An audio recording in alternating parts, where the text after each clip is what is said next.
Shalom. That's how we Jews greet each other. My name's Joel. That's me in the picture running around earlier today, looking excited because of the Passover festival. It's always my favourite time of year when Jewish people come to Jerusalem from the towns and cities for a great celebration. You can see some of them in the picture too. Everyone is getting ready for the special evening meal when we remember how God's people had a miserable time being slaves in Egypt. But then God rescued them. No wonder everyone looks so happy. But things have changed since then. Come closer and I'll tell you what's happened. My family normally gathers for the feast around a table in the upstairs room of a building that my father owns.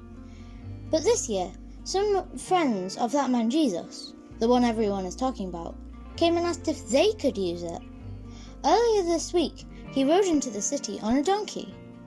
I joined the crowd that day to welcome him, shouting and waving palm branches, because some say he is the king that God promised from ancient times. So when I heard that he and his followers were going to eat the special Passover meal in our room, I crept in and hid behind a tall water jar just to get a glimpse of him. It was all a bit strange. Jesus and his friends talked about how long ago in Egypt the people made loaves of bread without yeast to take with them when they escaped.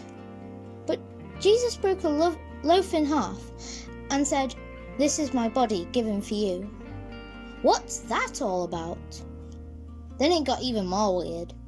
They got to the part of the feast where they drank red wine to remind them that God's people were saved from death by putting some lamb's blood on the doorposts of their homes. It was a sign that they belonged to God and would be kept safe.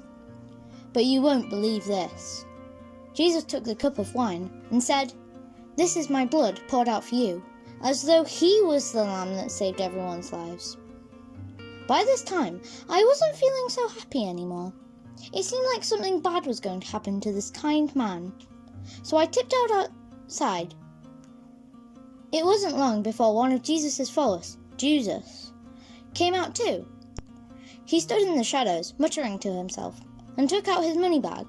He seemed to be counting silver coins. Then he rushed away.